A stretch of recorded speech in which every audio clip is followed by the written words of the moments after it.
अकाल तक पहुंचता है। बाकी सारे काल दे च ने, सब जगत काल दे च जी रहा है। दुख दे च जी रहा है, सुख दे च जी रहा है। कुछ मिलता है, खुश होंदा है, कुछ विछड़दा है, रोंदा है। मिलाप दे च जी रहा है, विछोड़े दे च जी रहा है। सुख दे च जी रहा है, दुख दे च जी रहा है। इज्जत दे जी रहा है, बेइज्जती दे जी रहा है। काल दे ते ये दो घटनावां घटदियां। अकाल दे च दो नहीं, अकाल दे च जन्म नहीं, अकाल दे च मरण नहीं। अकाल दुख सुख तो रहत है, दुख सुख रहत सदा निर्लेपी, जाको कहत गोसाई। जिन्हों गोसाई कहते हैं, गो सृष्टि साई मालिक, जो सृष्टि का मालिक है, सारे जगत का मालिक है। दुख सुख तो रहता है, जन्म मरण तो रहता है। अजन्म है, अमरण है, वो जन्म मरण तो रहता है। अकाल है, समय तो रहता है, समय दे जन्म मरण है। काल तो निकलन का द्वार है, वर्तमान।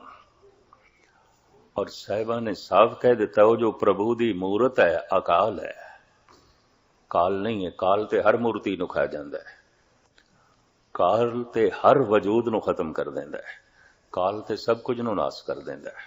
काल पाए ब्रह्मा बपदरा, काल पाए शिवजू अवतरा, काल पाए कर बिसन प्रगासा, सकल काल का किया तमाशा। सब समय का तमाशा है, समय विच जन्म, समय च मरण, ये सब कुछ चल रहा है। समय विच अवतार आंदे ने, चले जाते हैं। समय विच बनता है, मिटता है। जो कुछ भी समय विच है अमर नहीं है, सदीवी नहीं है। कुछ भी हो गए वो सदीवी नहीं है। तो जे कोई चीज 100 साल च नहीं मिटी तो 1000 दे च मिट जाएगी, 1000 साल च नहीं मिटी तो 5000 च मिट जाएगी।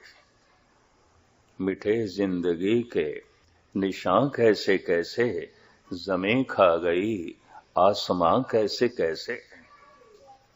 हाल ही कहता है, पता नहीं कितने आसमान जमीन दे दफन हो गए ने, मिट गए ने। जमीन खा गई आसमां कैसे कैसे।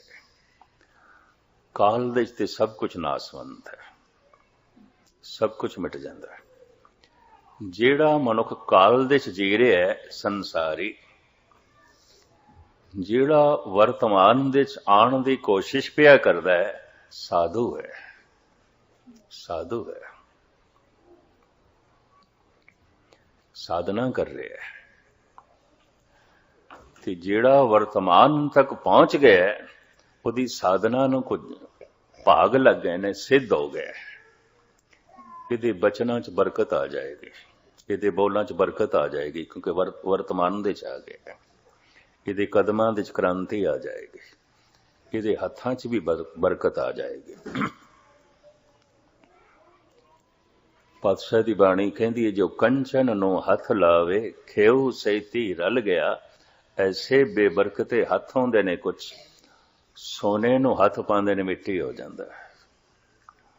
पर ऐसे बरकत भरे कुछ हथ होंदे ने, मिट्टी नूं छूंदे ने सोना हो जांदी।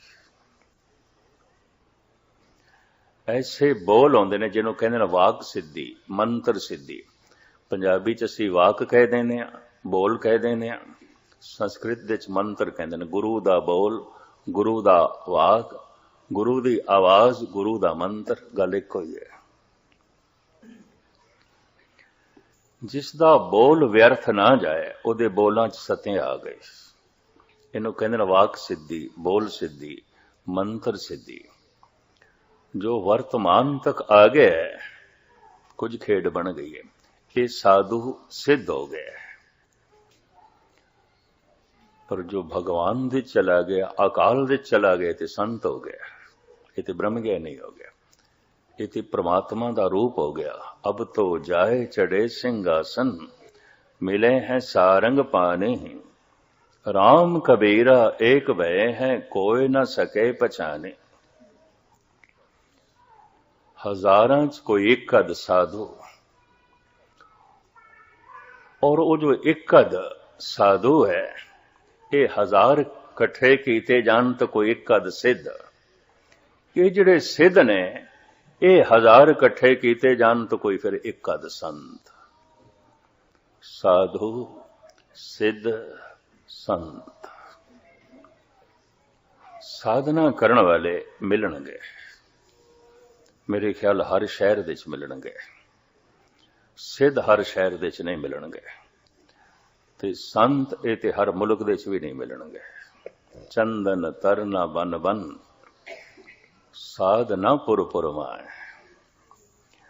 चंदन दा बूटा हर जंगल दे च नहीं है, संत हर मुल्क दे च नहीं है, बहुत थोड़ा है, बहुत थोड़ा है। भीड़, महात्मा बुद्ध कहते सन भीड़ ते भेड़ां दी आउंदी है, शेरां दी नहीं आउंदी। उन्होंने अपने चचेरे भरा आनंद नूं कहा सी, आनंद बहुत वड्डी भीड़ दे च कोई चंगे मनुख नहीं आउंदे, भीड़ भेड़ां दी आउंदी है। बहुत वड्डी भीड़ दे च कोई चंगे मनुख नहीं आउंदे, और चंगे मनुखां दी जमीन ते कदी भीड़ नहीं होई, नहीं होई। इन्हां ही भेड़ां दे चों औखे ना होना, गुस्ताखी माफ, कोई साधु आउंदा है, साधना करदा है, साधना आरंभ हो गई। ये हुण भीड़ दा हिस्सा नहीं है, ये भीड़ दी तरह नहीं जीवेगा। आम बंदा भीड़ तो ही प्रभावित होता है। पता है क्यों? शेख सादी साहब कहते ने, गलतुल आम सही। बहुत मनुख गलत करन ते उन्हों सही समझिया जाता है।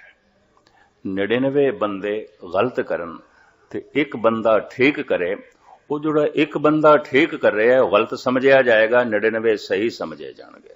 मनुख बहु गिणती तो प्रभावित होता है, मनुख अक्सरीयत तो प्रभावित होता है। जैसे जमहूरीयत डेमोक्रेसी जिन्हां जिन्हां मुल्कां दे च है, बहु गिणती जिसनों वोट मिल जान उहदी हुकूमत। पर विद्वान कहंदे ने बहु गिणती ते भेड़ां दी आउंदी है, शेरां दी नहीं आउंदी। बहु गिणती ते किकरां दी आउंदी है, चंदन दी नहीं आउंदी। बहु गिणती ते मूर्खां दी आउंदी है, सियाणियां दी नहीं आउंदी। इस वास्ते मूर्ख हमेशा जितणगे, भेड़ां जितणगियां, शेर हारणगे, क्योंकि गिणती का सवाल है ना, खेड ते गिणती दी है ना। मूर्ख जितणगे, सियाणे हारणगे, खेड ते गिणती दी है। शेख सादी साहब कहंदे ने, गलतुल आम सही। बहु गिणती दे गलती कीती जाए उन्होंने गलती नहीं मनिया जाता, सही। 99 बंदे गलत करन, वो गलत नहीं समझे जाणगे। एक बंदा सही करे, गलत समझिया जाएगा। बनारस दे सारे सियाणे गिणे गए, एक कोई बंदा पागल गिणिया गया, कबीर, हद हो गई। बाकी सारे सियाणे गिणे गए, क्योंकि बहु गिणती। ये एक बंदा बाकियां दी तरह नहीं जीवदा सी, तो पागल गिणिया गया। लोग कहें कबीर बौराना। सारे वेदी जनेऊ पहनदे सन, गुरु नानक ने नहीं पहनिया। सारे वेदी वर्त रखदे सन, गुरु नानक ने इनकार किया। सारे वेदी हवन यज्ञ करदे सन, गुरु नानक ने करन तो इनकार किया। सारे वेदी 33 करोड़ देवतियां दी मनोत मनदे सन, गुरु नानक ने इनकार किया। जिन्हें वेद पढ़े उस वेदी कहा है, वो वेदी सन। तो सारे वेदियां ने मिलके पता की आख्या है, ये भूतना बेताला है। कोई कहे भूतना, को कहे बेताला। वो सारे वेदी ते वेदी ने महान ने, ये जड़ा एक है, इनू सारे ने भूतना बेताला कहना शुरू किया। सारा बनारस सियाणा है, एक कबीर विचारा पागल है, क्योंकि सारे ने उसनू पागल किया। कारण गलतुल आम सही। मैं जिस दिन गुलिस्तान विच शेख सादी दा ये बोल पढ़िया, काफ़ी दिन मैं इसनूं दोहराया, अगे जाण नूं गुलिस्तान नूं अगे पढ़न नूं मेरी हिम्मत ही ना हुई भी बड़ी कीमती गल इस महापुरुष ने कह दी। गलतुल आम सही, बहु गिणती दे च गलती होवे वो गलती नहीं गिनी जाती, क्योंकि 99 बंदे गलत कर रहे हैं तो हर एक कोल दलील ये आउंदी है इतने सारे बंदे गलत थोड़ी हो सकते हैं। हर एक बंदा ये दलील देगा इतने सारे गलत थोड़ी हो सकते हैं, वो एक गलत होवेगा। तो जे इतने सारे करते पे ने तां गलत ने, वो एक ठीक होवेगा। हमेशा भीड़ गलत बंदियां दी आउंदी है, वो एक बंदा विचारा या तो सूली ते चढ़दा या तत्ती तवी ते बैठदा, या उसदे बंद बंद कट्टे जाते हैं या वो दीवारां दे चिणिया जाता है, क्योंकि एक होंदा है भीड़ ते मूर्खां दी होंदी है। गलतुल आम सही, भीड़ शब्द भी भेड़ां तो बने, औखे ना होना। जद मैनू कोई भारत विच कहंदा उस साधु दे नाल ते बड़ी भीड़ है, बड़ी भीड़ है, औखे ना होना, कहना पैंदा भेड़ां होणगियां, भेड़ां होणगियां। ऐसा भी वक्त आया गुरु गोबिंद सिंह जी दे महाराज दे नाल कोई भी नहीं सी, कोई भी नहीं सी, सब कुछ विछड़ गया। घोड़ा भी कोल नहीं सी, शस्त्र भी नहीं सन, 4 दिन दा पेट दे च अन्न भी नहीं गया, तन दे कपड़े भी पाट गए सन। माछीवाड़ा पो मां दी रात रेत दे टिब्बे ते पातशाह सौ गए, दिन भर दे पैदल चले थके, शरीर थके टूटे है। ते कहंदे नींद ऐसी है भावें शरीर थकिया है टूटिया है ते भुखा होवे पर नींद आ जाती है, भुखे नूं भी आ जाती है। शरीर ने आराम करना चाहा, सौ गए ने,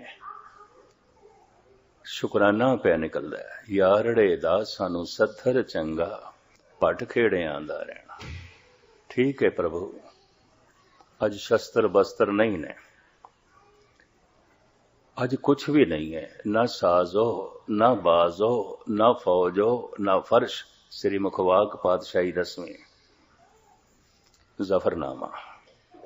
ना मेरे कोल हथियार ने, ना मेरे कोल अज धन है, ना मेरे नाल अज सिंह ने, ना ही परिवार है, ना किले ने ना महल माड़ियां ने, ना साजो ना बाजो ना फौजो ना फर्श।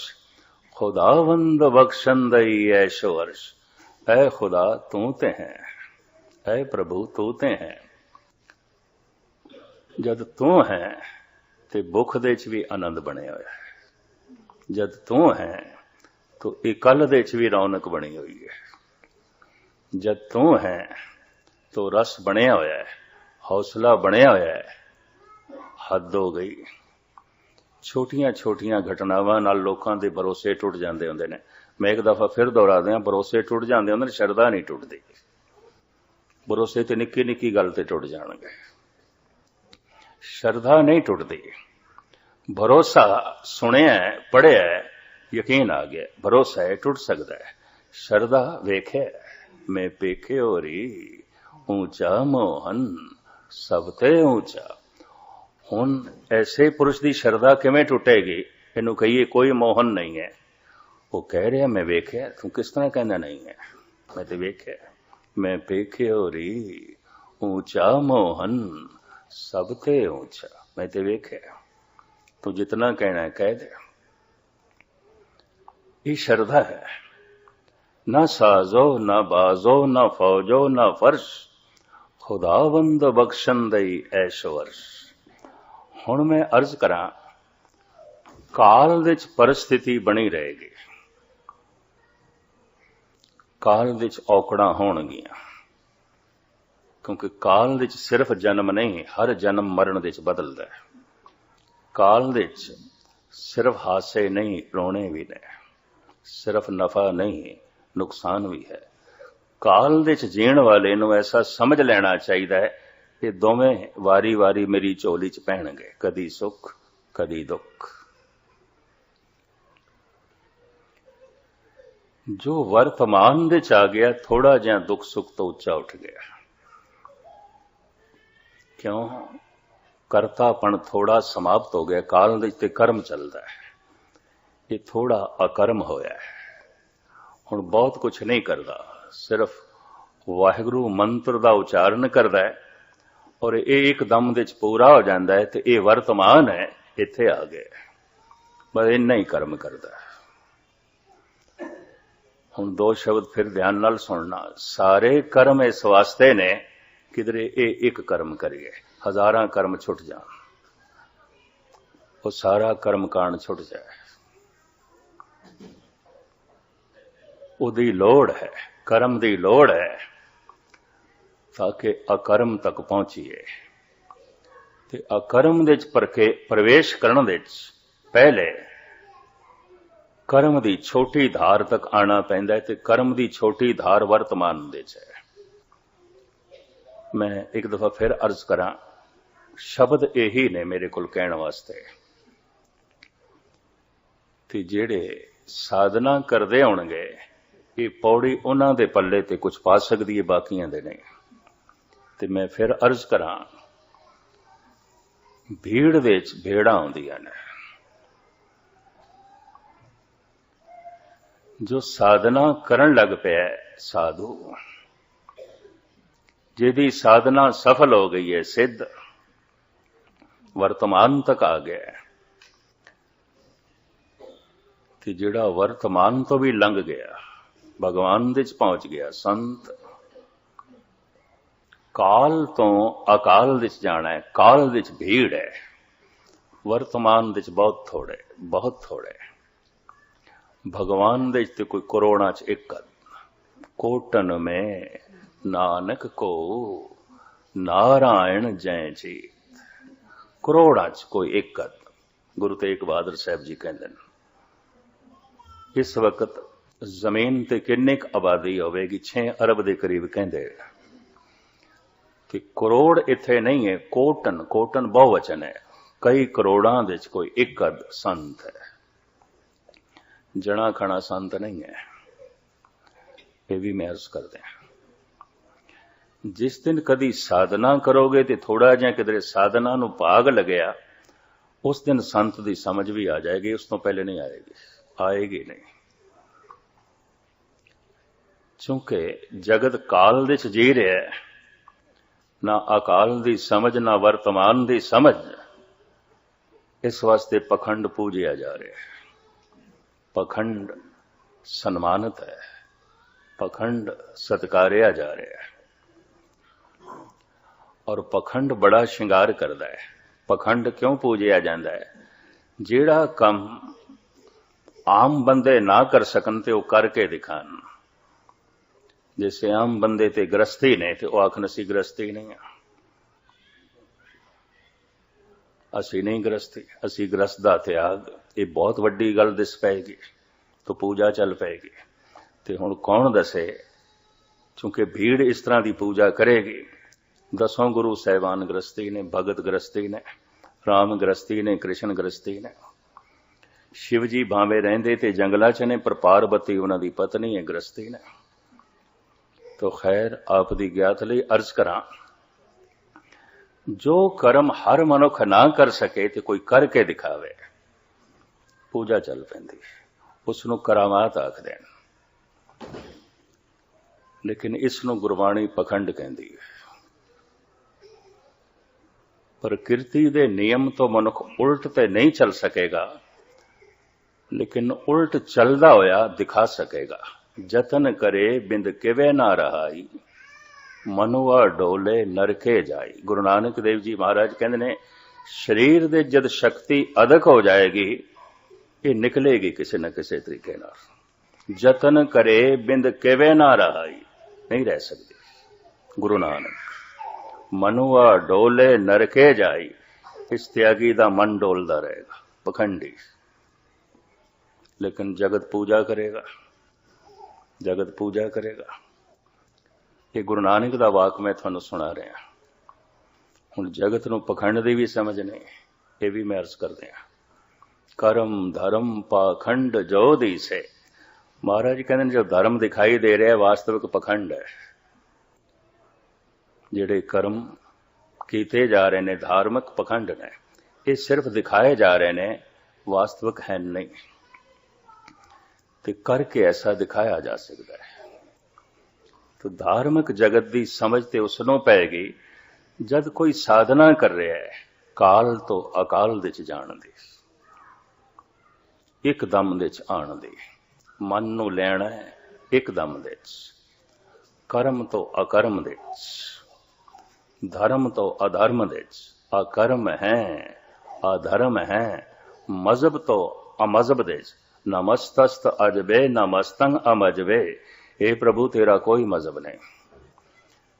जद किधरे कोई परमात्मा च लीन हो जाता, पता की कहता है, कबीर कह रहे ने, ना हम हिंदू ना मुसलमान, अल्लाह राम के पिंड परान। मैं अल्लाह अल्लाह भी जपदा, राम राम भी जपदा, पर ए हिंदुओ मुसलमानों एक गल सुन लो, ना मैं मुसलमान हाँ ना मैं हिंदू हाँ, गल खत्म। नमस्तस्त अजबे नमस्तंग अमजबे। नमस्कार है प्रभु तैनू, तेरा कोई मजहब नहीं, तेरा कोई धर्म नहीं, तू कोई कर्म भी नहीं करता। कर्म कर करके उत्थे पहुंचना है जिसका कोई कर्म नहीं, कोई धर्म नहीं, कोई मजहब नहीं। तो जब कोई उस दे लीन हो जाता है, यकीन जानो उसका कोई मजहब नहीं। इस वास्ते कहते ने संत का कोई मजहब नहीं। संत ते मक्के च भी चले गए, 68 तीर्थां ते गुरु नानक ने सच दा नारा लाया, सारे इस्लामी केंद्रां ते नारा लाया, बौद्ध मठां ते नारा लाया। वो मक्के भी चले गए, बनारस भी चले गए, सिद्धां कोल भी चले गए, फकीरां कोल भी चले गए। जिमें हवा सारी जगह ते पहुंचती है, जिमें सूरज की रोशनी सारी जगह ते पहुंचती है, तो हुण सूरज नूं की आखोगे, हिंदू मुसलमान? सूरज नाल कोई मुल्क जोड़ोगे, ये सूरज अमेरिकन है या चाइनीज है? सूरज सूरज है। संत ते सूरज की तरह, संत ते पवन की तरह। ते पवन नाल कोई मजहब जोड़ोगे, ते सूरज नाल कोई जात पात जोड़ोगे, मुल्क जोड़ोगे। अगर सूरज नाल कोई जात पात जोड़ी जा रही है, मुल्क जोड़िया जा रहा है, वो कोई जलदा होया दीवा होएगा, किसी घर सूरज नहीं है। ये भी मैं अर्ज कर देना। सूरज किसी मजहब के दायरे च नहीं आउंदा, सूरज किसी देश के दायरे च नहीं आउंदा, सूरज किसी जात पात के दायरे च भी नहीं आउंदा। वो महा सूरज जिस तो सारे सूरज होए ने, वो भी किसी जात पात के दायरे च नहीं आउंदा। नमो सूरज सूरजे, नमो चंद्र चंद्रे। अंतरीव तीरथ परमात्मा है, अकाल अंतरीव तीरथ अकाल दे च, काल दे च नहीं है। अंदर दा तीरथ जिस दे च मन ने जाना है, पहुंचना है।